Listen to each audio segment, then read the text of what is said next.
Stanley was born on March 27, 1935 on an Oklahoma farm. He was the oldest of 5 children and spent much of his childhood going to school, working on the family farm, and playing sports. After his graduation from high school, Stanley announced his plans to become a priest. He studied at a seminary in San Antonio, Texas. There, he struggled with his studies, particularly in Latin, which in the pre-Vatican II world was essential in becoming a priest. The seminary asked Stanley to discontinue his studies. Stanley was saddened, as this seemed like the end to his priestly vocation. He met with a local bishop, Victor Reed. Bishop Reed saw potential in Stanley and helped him to find a place at Mount St. Mary's Seminary in Emmetsville, Maryland. Stanley was ordained a priest in 1963 at his home diocese of Oklahoma City, Tulsa, by Bishop Reed. For the next 5 years, he served his diocese as an associate pastor, where he developed a reputation for his down-to-earth attitude, his love for working with his hands, and being a good spiritual leader. Around this time, Pope John XXIII made a request that every diocese and religious community send missionaries to Central America.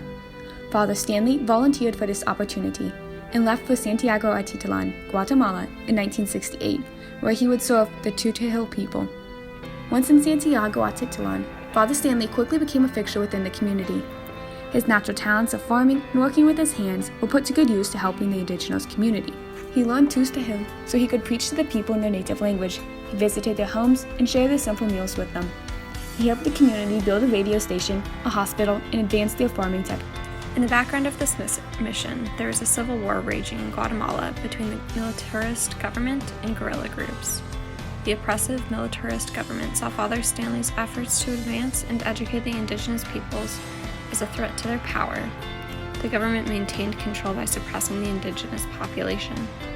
As time passed, Father Stanley began to realize that both he and his parishioners were in danger. Violence was widespread and people began to disappear. In January 1981, Father Stanley received a tip that the government had made him a marked man. He hid in the capital city and made his way back to Oklahoma in the United States. There, he had long conversations with his bishop, his family, and his friends.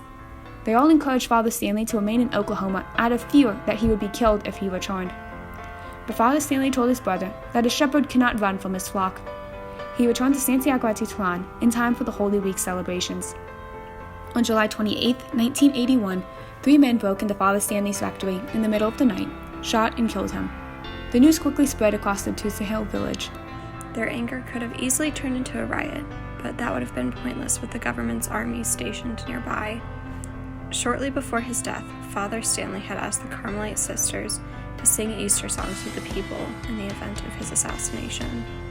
That night, the sisters led the people in singing songs about the triumph of Christ's death and resurrection. The prayer channeled the grief away from the blindness of their anger. Although Father Stanley's body was buried in Oklahoma, his heart was enshrined in the church in Santiago Atitlan with his beloved Tutihil people.